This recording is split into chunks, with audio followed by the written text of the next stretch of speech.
starting last weekend, there's been much conversation about whether or not current Minnesota Vikings quarterback Kirk Cousins, number 8, Captain Kirk, is the best quarterback in Minnesota Vikings history. So the big three, when you think about it, I mean, obviously there was the 2009 Brett Favre. There was the 1998 Randall Cunningham. Obviously, you want to go way back in the day, Tommy Kramer was a solid quarterback for the Minnesota Vikings. You could even give Case Keenum a little loving, you know? Case Keenum had the magical run that was only helped by Stephon Diggs and Adam Thielen, but he got paid, so good for him. Go get what you got, man. But when you think about the big three of Vikings quarterbacks, you look at Fran Tarkenton, number 10, quarterback for the Minnesota Vikings for what was it, 13 years? 13 years. In two separate stints. You got Daunte Culpepper, of course, who played for the Vikings for 7 years, had many good seasons, teamed up with Randy Moss, of course. And then, of course, you have Kirk Cousins. Christian Ponder, I was a Christian Ponder guy, not gonna lie. But putting him up there, no way. But then you got Kirk Cousins, who I think Christian Ponder. In 2018, Kirk Cousins was terrible. I think he tried to tell everybody, no, the contract isn't changing the way I play. The contract isn't on my mind. I'm not here to, I'm not just the guy that's got to bring his team to the Super Bowl. He was thinking about that, and his play showed it. Sure, his stats look good, but he lost the team many games with his conservative play and not good. And then obviously he's had a couple ups and downs since then. 2019, he played very well. 2020, he started off terrible, but ended the season probably part of the better part of his career in the second half of the 2020 season. And then last year, you can't complain about the way he played. Had comeback victories. Sure, could he have been maybe a little more aggressive at the end of the year? Probably. But I think it's fair to put him up in that conversation of best quarterback in Vikings history. Especially from a sad to say that a guy who's only been on our team for 4 seasons is up there, sure, but he was expected to be when we signed him. So it's a fair question. Yeah. I mean, I agree. I think when we pick the quarterbacks, this isn't just us. I think the general consensus is it's between Fran Tarkenton, Daunte Culpepper, and Kirk Cousins. I think you got me saying Christian Ponder now. He's got us with Christian Ponder. No, not Christian Ponder. He's the opposite. He held us back for years. We missed a lot of good quarterbacks because of that guy. Anyways, yeah, where was I? I don't know. Either way, I think those kind of are the guys that we'll talk about. I mean, if we were talking about the best season by a quarterback, which I actually would think would be a decent video on its own, which year is the best year a quarterback has had for the Vikings instead of just what is the best, because we would be talking about, Brett Favre's and the Cunninghams and stuff like that. But yeah, I mean, I think it's going to be interesting because I think Kirk Cousins, definitely from a statistic standpoint, I think he has statistically been one of the best Viking, if not the best Viking quarterback we've had from a statistical standpoint, regular season, that is, of course, because he does only have one playoff win, and we've only made playoffs one time since he's been here. So I think, in my opinion, that's something that has to be mentioned in this conversation. But yeah, otherwise from there, what do you think? Should we jump into some stats? Yeah, I think so. Let's do it. Let's see. Before we do that, though, I want to thank everyone for watching the GG Sports podcast of the Minnesota Vikings. Hit that subscribe button. Casey still doesn't have a job. My job's still spotty. We're trying to make money on here. Hit the subscribe button. We're here to make some good content for you guys.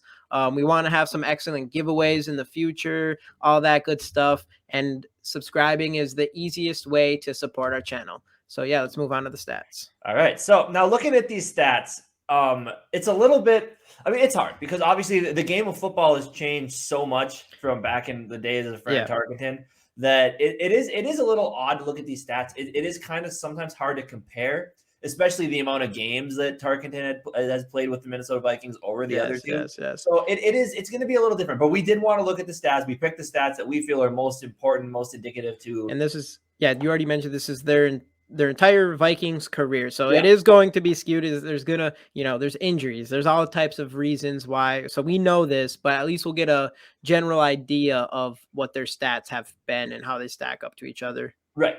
For sure. And so yeah, let's kind of jump into these stats. Let's take a look. I'm curious to see how this is going to line up. Jamie put a little spreadsheet together here, so let's take a look at it. Let's start. Column number 1, career Minnesota Vikings passing yards. So of course, as we said, it's going to be skewed based on the amount of years they played. But Kirk Cousins, over his 4 seasons, 16,387 yards, 260 per game. Fran Tarkenton, 33,098 yards, 195 per game. And Daunte Culpepper, 20,162, 248 per game. So looking at the Fran Tarkenton one, just looking at his other stats, which we'll get into, like that's what I was talking about. You can tell how different the game was back then. And of course, Fran Tarkenton was scrambling Fran Tarkenton. He ran around a lot. He wasn't, I mean, I don't know if you'd consider him a running quarterback, but a scrambling quarterback for sure. And he's kind of the guy that I think he's the guy that kind of popularized that style of play. Look at those passing yards. The 195 per game doesn't look that impressive, but remember there were fewer games played back then, of course. As I said, it was back then it was a running football league. Running was the way to go, and passing was just kind of extra. And obviously that has changed. That has changed within the times now, which makes it interesting to look at these stats because you think, he played 13 years, which is over 3 times more than Kirk Cousins has played for us, and he only has barely over double the yardage. But the way the game was played, but the amount of games you got to look at that. The amount of games per season too. So that's an interesting stat to look at. Then of course Daunte down there. That's a lot of yards. What did he play? 7 seasons, and of course he had a couple shortened by injury as well. You look at Randy. He played with Randy Moss for a few years. After 2005, though, 2004 or 2005 with a knee injury after Moss was gone. Some troubles hit. Obviously, that kind of ended his career. But while he played, he put up some big numbers, and that yardage shows that. Anything else you want to say about passing yards at all, or move on to? No, I just agree. I just agree, and it sounds like I said disagree. I agree. It's hard to say with passing yards because it was such a run happy. It's funny you say pass happy, run happy league back in the day. So I think it is going to be a little skewed there just by itself. It isn't a surprise. I mean, you can see pretty much any quarterback in the NFL now, especially if you're going to be winning, is throwing over 200 yards per game. I mean, you're not seeing a quarterback that throws less than that at this point, but so that's worth talking about, I guess. But yeah, let's just keep moving on here. Jumping into touchdowns, Kirk Cousins 124, 2 per game. Fran Tarkenton 239, 1.4 per game, and Daunte Culpepper 135, 1.7 per game. Now, Kirk Cousins has always been a guy that throws a lot of touchdowns throughout his career. Looking at his by season stats, just with Minnesota starting in 2018. 30 touchdowns, 26 touchdowns, 35 touchdowns, and then 33 touchdowns. So Kirk Cousins has always been a guy that knows how to get the ball in the end zone, and he keeps the ball relatively safe as well, which we'll get into a little bit later on here. Might as well just go through those while we're at it. 36 interceptions for Kirk, 0.6 per game. And, that's where a lot of the people start to question, like, is he a little bit too safe with the football, where you look like a guy like Fran Tarkenton, 194 interceptions. Yes, more seasons, more games played, but at the same time, like, shows maybe a little bit more risk-taking ability there with a guy like Fran Tarkenton there as well. So then Daunte Culpepper with 86 interceptions over his time. So it's interesting, and that's always been the knock on Kirk. Is he too safe? But comparing him to these other guys, the lowly 36 interceptions, like, you got to bring that up when you're talking about this as well, because taking care of the football is one of the biggest things a quarterback can do. Is it a hindrance sometimes? Sure. But at least you're not letting the other team take the ball. And in 2018, I feel like there was too many situations where he was dinking and dunking and trying to get rid of it too quickly, avoiding the interceptions, avoiding the stats that are going to hurt, bumping up that 68.3 completion percentage with the Vikings. But overall, you got to like the ability to take care of the football. Yeah, I agree. I think, like, we're going to go through these stats, and there's just no question that Kirk Cousins has fantastic stats, especially his completion percentages, touchdown to interception ratio.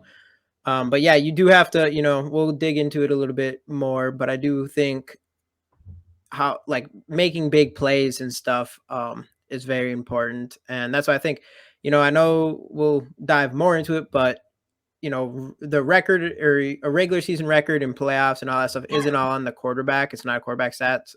that people want to say, but I do want to say it is, out of any player on that team, they are the most important player for that stat. Like they're the biggest reason for that stat by a long shot. There's not even another player on the field even close that can change the difference in the stat or record. I mean, but yeah, But I don't know. there is a group of players, and that's called the defense. Sometimes the defense can make Yeah, a group of players. Yeah. But you wouldn't say one in particular, and you could Right. say right because Yeah. I mean, a quarterback can have an amazing season. I don't care how amazing. The defense totally shitty in the quarterback, and it's not on the quarterback. I get it, but too and whatnot. But anyway, so going into their completion percentages as well.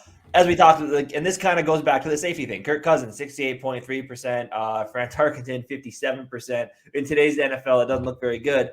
But, I think, again, that goes back to the risk taking. And then Daunte Culpepper, 64.4. Pretty solid for old Mr. Culpepper there. But looking back at the Tarkenton one with the 57% completion. And again, I think, and of course, me and Jamie here, we didn't get to watch them. We should probably say in the beginning, we were born in the 1990s. We never saw him live. We've seen some highlights and stuff like that. So we don't even really understand the Fran Tarkenton, the magic that everyone else was able to see. And I have to say that I'm completely jealous for that. Yeah, that'd have been because I still feel like we haven't seen that quarterback yet. Sure. But even looking at this year, maybe. But even looking at the career games played for the Vikings, Tarkenton 177, Kirk Cousins 62, and then Kirk Cousins 63, sorry, and then Daunte Culpepper played 177. I'm off here, sorry. Daunte Culpepper played 81 games for the Minnesota Vikings. So looking at and I have to go back to the completion percentage and interception. I do think Fran Tarkenton, just looking at the baseline stats here, I think he was one of those guys that was a risk taker. He took a couple more risks than the guys nowadays do.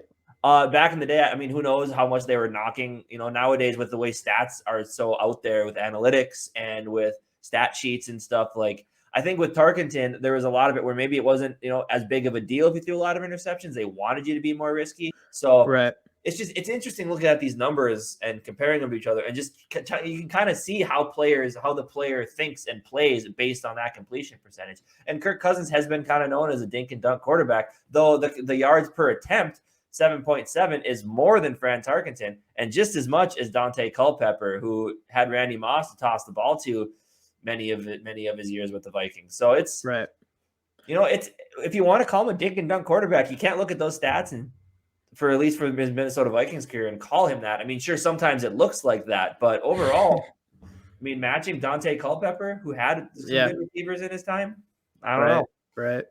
And and that's another thing too, that to put in perspective too. I mean, 13 years for Fran Tarkenton that's a lot of years. And, for him and first off, I mean, his first 6 years was with the Vikings, and then he played for the Giants for 5 years after that, and then back on the Vikings. I mean, he had a long career, and he finished his career as a Viking. And of course he's going to get into seasons where was slowing down and stuff like that. So, I mean, 13 years is like, if you took the top 4 years out of Fran Tarkenton's career with the Vikings, those numbers are looking a lot better. Right. For sure. So, I mean, that's another thing to even keep in mind when comparing these stats, I would say. Right. But let's go into the point where Daunte Culpepper and Fran Tarkenton demolish Kirk Cousins. Kirk Cousins is not a running quarterback. Let's be honest. Yeah. He has the ability to when he needs to, but he is not a running quarterback. Right. And he's not very good at avoiding pressure. That's like what my biggest knock on Kirk Cousins is, just that ability to avoid pressure. He got better this last year, though. He took huge steps forward in avoiding pressure, sensing pressure, and getting out of the way and getting rid of the football when he had to. But 457 rush yards for Kirk Cousins in his Viking career, 7.2 per game. Fran Tarkenton, 2,548, 15 per game. And Daunte Culpepper, 2,476, 31 per game. Both of those guys, Daunte and Fran Tarkenton, they ran around a lot, as you can see. Going to the rushing touchdowns, Tarkenton had 22. Daunte had 29. Kirk Cousins only has 4. I remember the one he had against Arizona where he started doing the dead arm dance or whatever. You'll say about that. Kirk Cousins is not a dancer.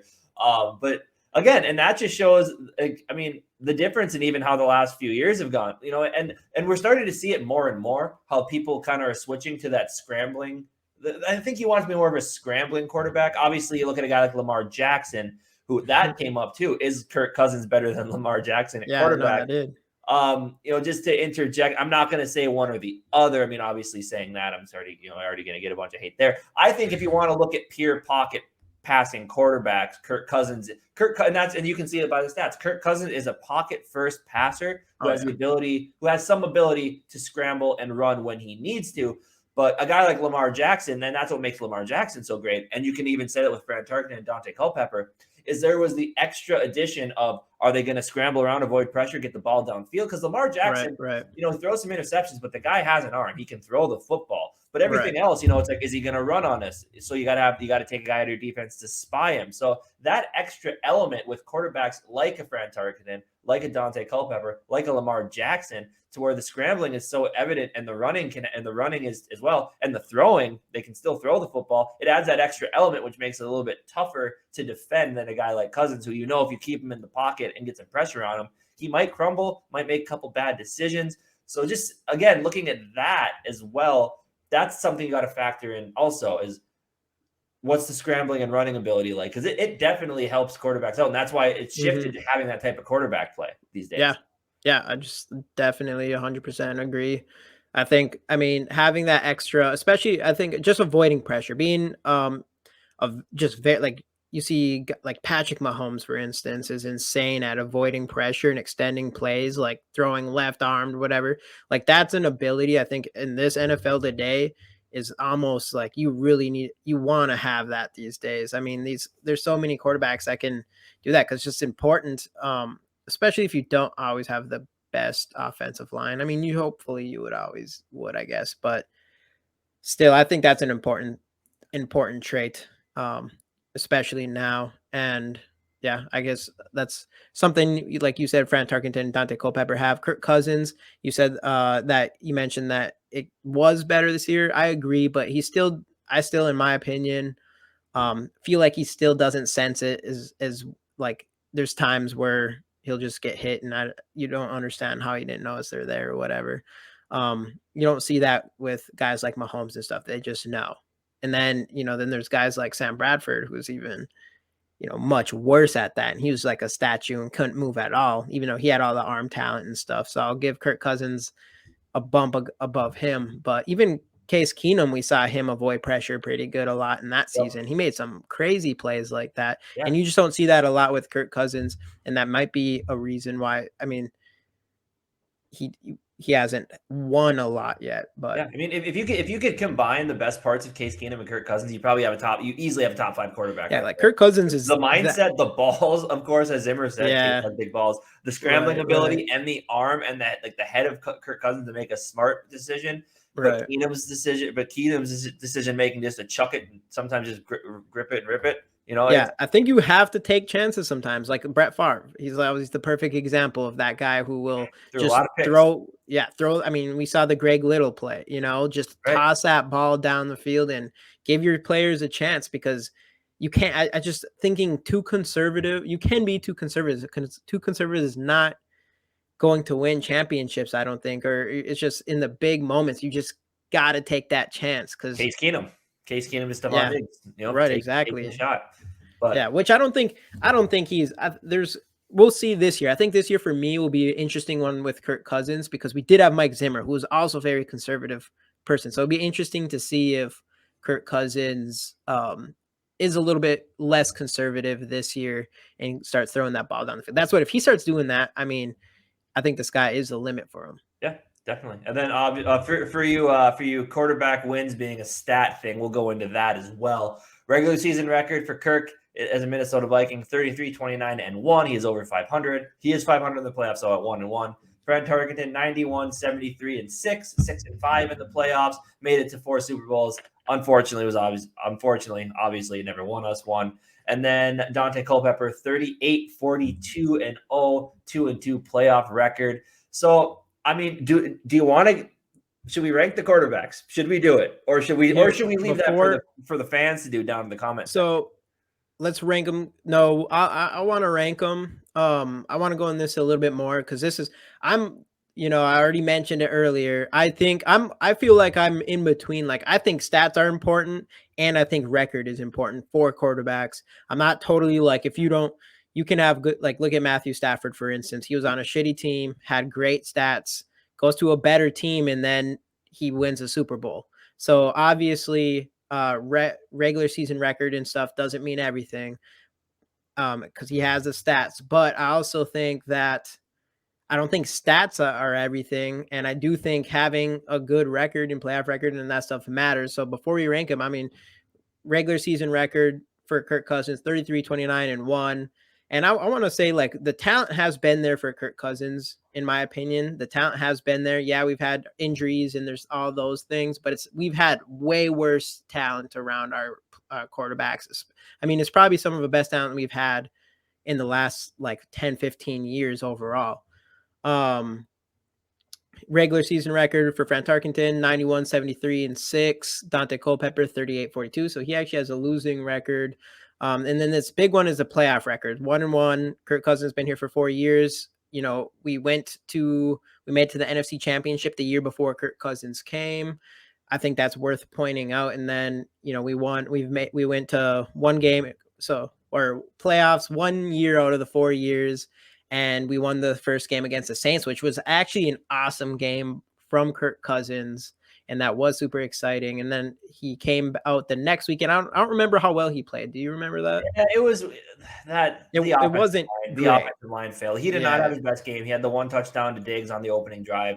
Okay. But after that, yeah, the offensive line failed him. Obviously, San Fran had an amazing defense. He could have played better. Right. So overall, we did bring Kirk Cousins to be that last piece to the puzzle or whatever. Obviously, things out of his control happened, but still made playoffs once. This is also his entire career. He's made playoffs once, right? Twice. Or did he? Twice. He made it once for Redskins, and they lost that first game. Yep. So he's 1-2 or whatever. But Fran Tarkenton, this is the thing, 6-5, but he's went deep. He's been to a couple Super Bowls, 2 or 3, something like that. 2 or 3 Super Bowls. He has an MVP season. This is what for me, in my opinion, this is what separates good quarterbacks from great quarterbacks. You can have all the stats in the world, but I just think like going deep into playoffs that many times. I know Fran Tarkenton had a lot of talent on that team as well, but I think for me, I think that's what really separates quarterbacks. Just so you see guys like Tom Brady who go deep into playoffs, even when he's over 50 years old, or over 40 years old, go deep into playoffs, win Super Bowls, and he can pop on a different team and then do that for them. I think that's because it's Tom Brady. I don't think because it's all the talent around Tom Brady. And then Daunte Culpepper, 2 for 2 in playoffs. So I would say, he just went there one more time. But to me, that part is important. So now, if you want, we can have our own rankings here. Yeah, I don't know. For me, it's tough because I honestly think Daunte with Randy Moss and all that. I think Daunte's number 3 personally. He had a ton of physical ability. I don't know. I mean, again, I was still decently young. I didn't watch football much when he was around, but just kind of looking at everything and what he had, I think he's going to be 3.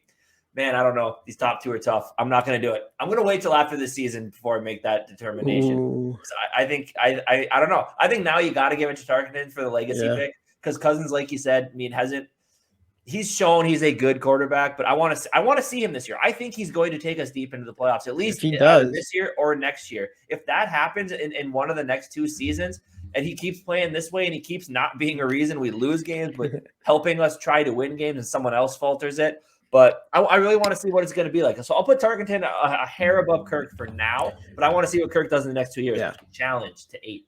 Yeah, for me, I'll put Daunte 3. I think he just had he had the serious injury and stuff, but he had too many seasons with us that were really subpar.